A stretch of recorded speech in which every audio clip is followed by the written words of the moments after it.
favorite political novel? Willie Stark. Who is Willie Stark? Question. Anyone know? From the pirate. Willie Stark, no. Willie Stark was the fictional name of Huey Long in All the King's Men, which is my favorite political novel. Robert Penhorn, Indeed. one of the best pieces of writing. Ever. It begins about the highway. Highway. You don't read our writing? I'm just right. We hang on your every word. Okay, thank you for coming. I want to thank Senator Wyden and Hassan for joining me. Well, we've all been hearing about how devastating the cuts to Medicaid and health care have been. Well, it's getting even worse.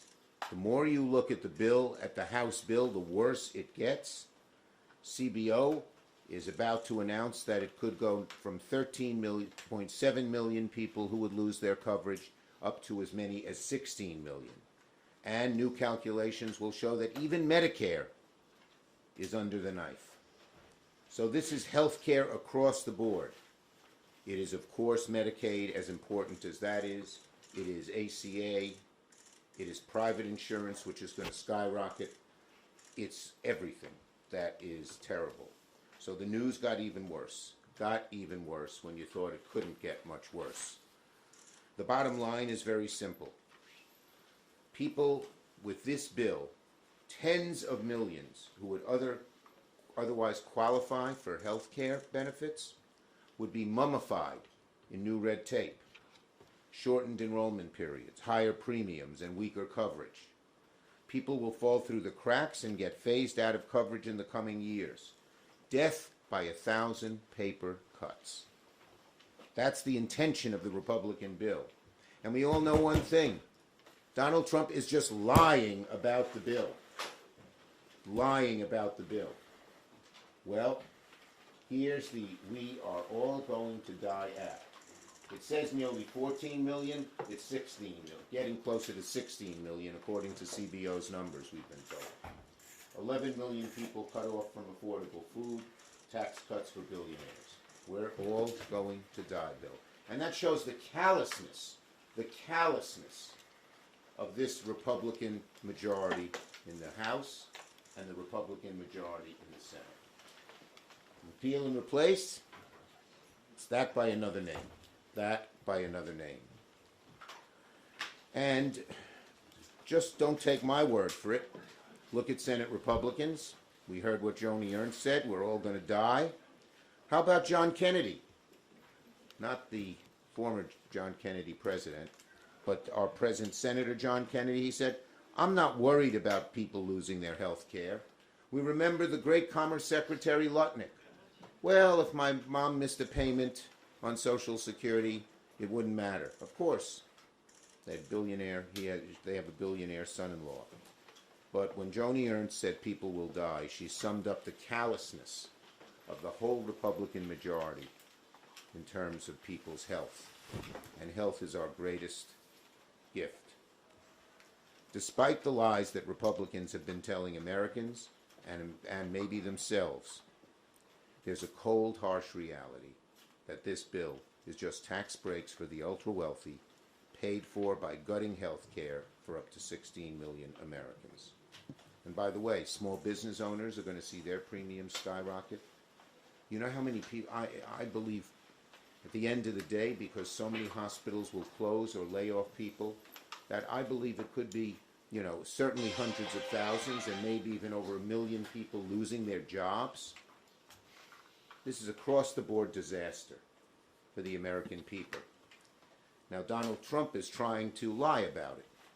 But let me tell our Republican Senate colleagues, what will be enacted is not Donald Trump's soothing words, but the actual reality of harsh cuts where people lose health care, where people's premiums go up, where hospitals close, nursing homes close, and people are laid off. So anyone who thinks they're voting for the nice words of Donald Trump will face a harsh reality when this is implemented. And they moved up the implementation date as well to 2026. You know what that means? More hospitals close, more people are laid off.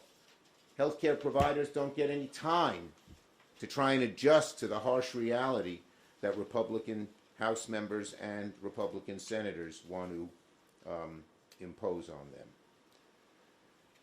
Over 850,000 people, it's estimated, will lose their jobs, and I think that estimate is low. I think it could go well over 1 million jobs lost.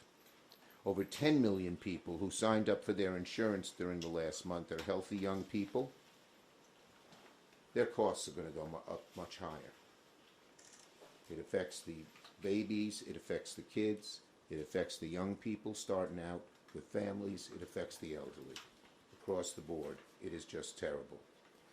Now, Trump and the Republicans claim they want to fight fraud. Bull. Bull. They just pardoned a horrible nursing home owner. I think he got 10 years.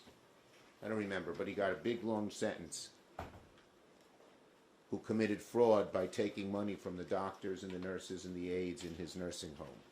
They say they want to cut fraud. Then why'd they get rid of the IGs who are in charge of fraud? That's bull. They can't say it because they know how unpopular it is, but they just want to strangle health care and all it does for people. Okay? Let me just say this. For many Americans, health care coverage is the difference between life and death. But, according to Ernst, fear not, we're going to die anyway.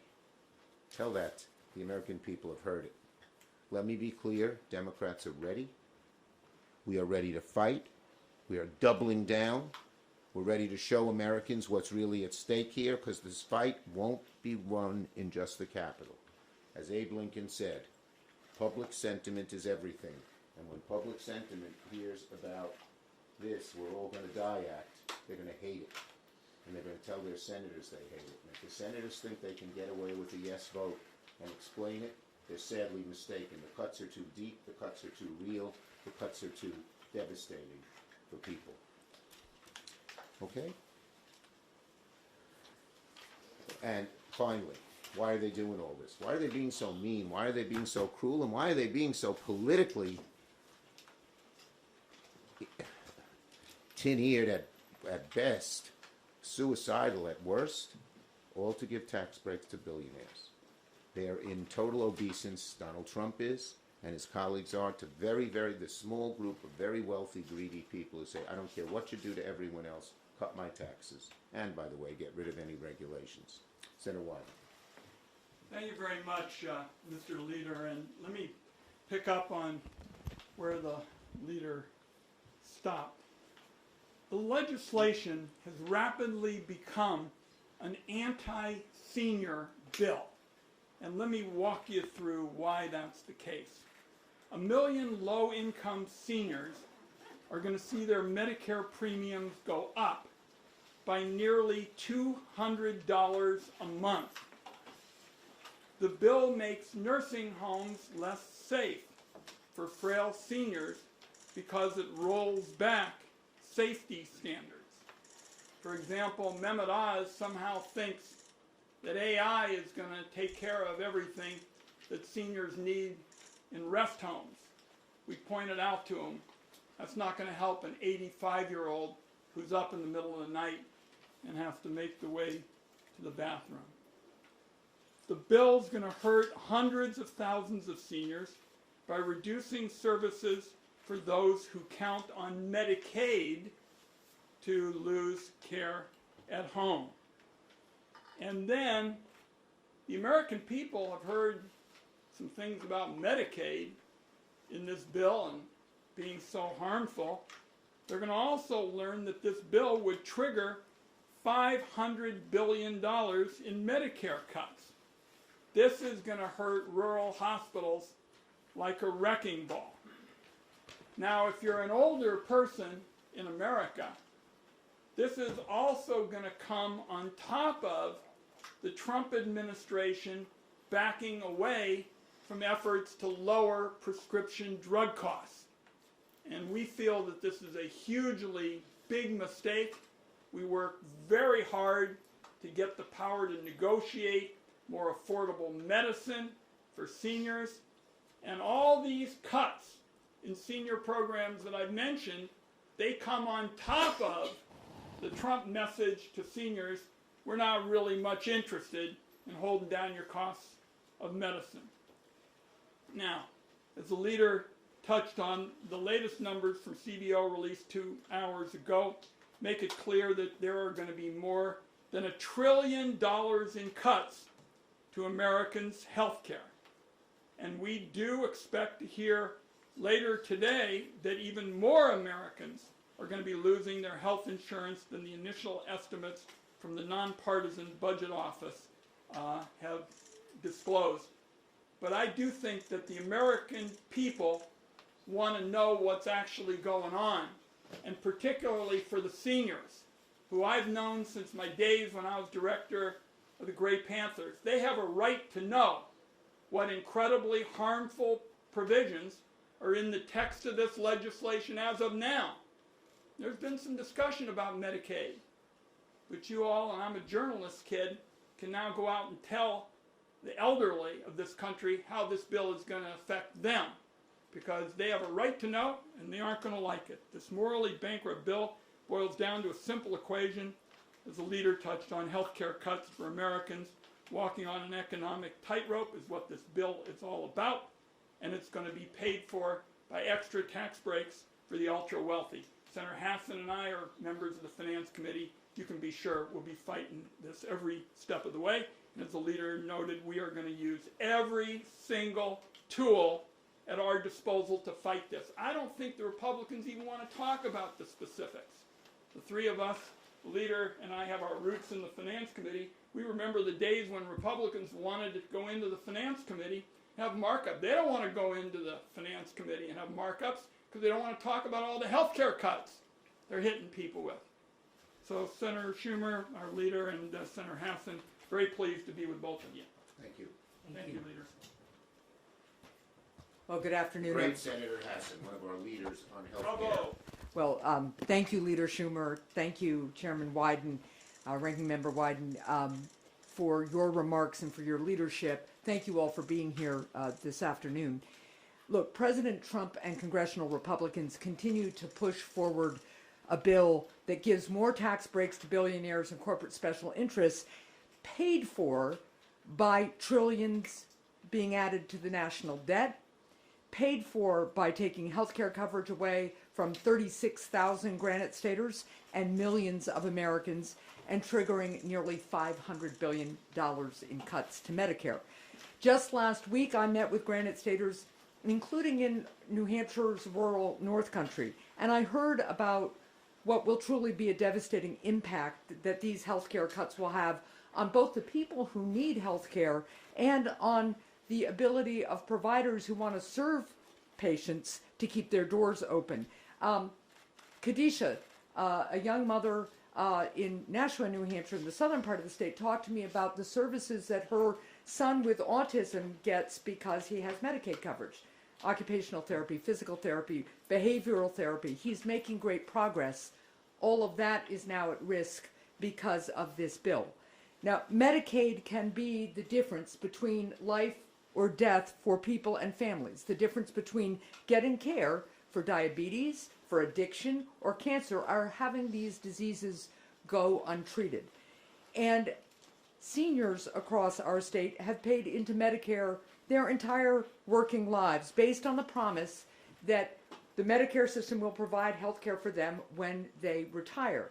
This bill, one of the largest health care cuts in the history of the United States. Let me repeat that. This is one of the largest health care cuts in the history of the United States. Will result in more untreated diseases, packed emergency rooms, and even higher prescription drug prices. Just last week, someone I know was at one of our local hospitals' emergency room. The wait for treatment for a routine infection in that emergency room was 7 hours. That's a real problem, and it will only get much worse if this bill passes. And as people lose their coverage and don't get care, rural providers who count on these patients will have to severely cut back their services or close their doors altogether. Now, let me tell you what's happening for pregnant women in my state. For a pregnant woman in labor, as you all know, every minute feels like an hour. In New Hampshire, the median driving time to a labor and delivery unit has already doubled over the last decade to 40 minutes. If more hospitals have to close their labor and delivery units because of these Medicaid cuts, that time will grow even longer. And let's also be clear, especially in the northern part of my state, if it's winter time, that 40-minute drive may be a life-threatening drive in and of itself, and it will take much longer. We've seen an uptick in New Hampshire in births that occur in unplanned locations. Just in January, a couple who ended up she had a home birth because she couldn't get to the hospital in time. For older and disabled Granite Staters, I heard in the North Country last week about a woman in her 80s who lives alone with her adult disabled son, who needs a community health worker to navigate the paperwork to apply for Medicaid and get the redetermination every year for her adult disabled son. She can't get through the paperwork without the help of a community health worker, and community health worker positions are being cut by this administration.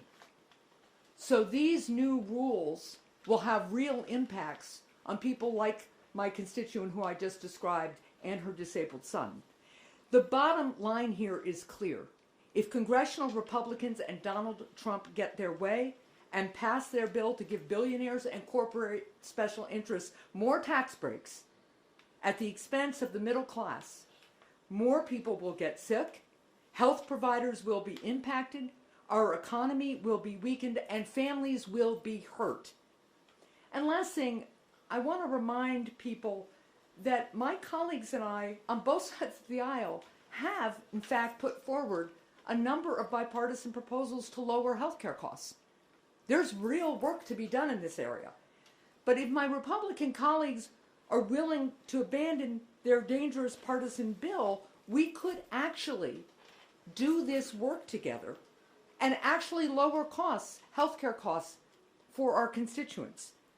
But right now, it appears that they are determined to pass this devastating bill. We're going to continue to speak out about the harms that it will cause, about the trillions it will add to our deficit, about the healthcare providers who will need to close their doors, about the real dangers this provides to the health, the security, and the economy of our states and our country. Thank you. Well done, Maggie Hassan. Maggie, great. Just again, so you heard, everything's getting worse. The more you look at the bill, the worse it gets. It's now $1 trillion in cuts. It's over 800,000 job loss, many of them in nursing homes and rural hospitals. Just remember, they depend on Medicaid disproportionately. I've been in nursing homes in downstate, upstate, rural. They're all worried they're going to close. 70-80% of their revenue is Medicaid. Same with rural hospitals. And then you add the Medicare problems to it and the healthcare provider. Some of the bigger hospitals are going to be devastated and have to lay off people and not be able to treat people as well. But for the rural hospitals and the smaller hospitals, this is really death. And the bottom line is this is going to be devastating in America. I think if our Republican colleagues, God forbid they pass this bill and it becomes law, could turn the clock a year ahead, they'd all say, why did we do that? Why did we do that? Questions on this subject? Yes, ma'am. GOP lawmakers have defended some of their budget bills, Medicaid reforms, by highlighting preliminary CBO projections of roughly 1.4 million illegal immigrants losing their coverage under state-funded health programs.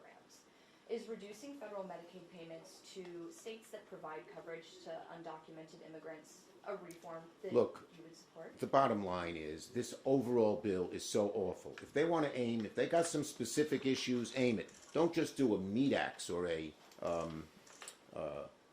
chainsaw across the board and cut everything.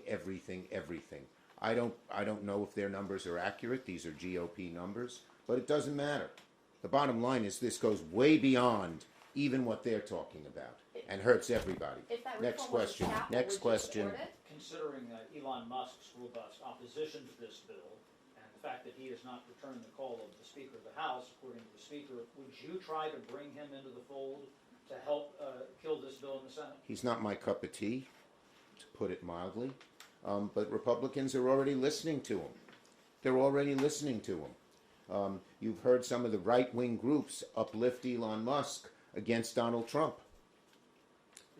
Yes. But one of the things that it sounds like he wants is to bring back the EV tax credit that's been taken out of the reconciliation bill. Is that another thing that you agree with Elon Musk Well, I on, spoke on the idea of floor. keeping with that? I spoke on the floor about what they're doing overall in energy is just ridiculous. A, it's going to raise people's costs, thousands of dollars in terms of their power costs. Number two, over 840,000 jobs will be lost. And number three, it gives all the keys to China. So we have to revamp the entire energy package. And I've met several times with my Democratic, 7 or 8 of my Democratic colleagues. I think Senator Wyden was in those meetings. And we're reaching out to Republican colleagues, as are industries that are affected. 80% of these new clean energy industries are in Republican states. The whole thing needs revamping. Just like in healthcare. Yes? Are you urging members to vote against the Genius Act on any final votes? I voted no. There's a division in our caucus on that issue. The reason I voted no is because it did nothing to stop Donald Trump and his family from engaging in self-aggrandizing, self-enriching activities. Yes? OMB sent a rescission package to the Hill. And I'm wondering what you think about that in light of Russ Vought's argument that he doesn't need to do this, that they have the right to impound funds. Do you think that sending that rescission package kind of undermines his political point? Well, I think the bottom line is the rescission package is something that we Democrats very much vehemently oppose. How are you going to have a budget? How are you going to put together budgets if they're then going to try to do rescissions? What's the point of doing a budget? But the good news is there are a good number of Republicans who don't like it either. Last one. Leader Jeffries yesterday told us that he thinks the rescissions package is dead in the Senate, that it will not pass here. Do you agree with that? Look, we're going to fight the rescission. They haven't even sent it over to us yet, so we can't comment on what's going to. We'll see what happens in the House. But I think there's broad Democratic opposition to the rescissions package. Okay. Thank you, everybody. Thank you. Thank you, guys.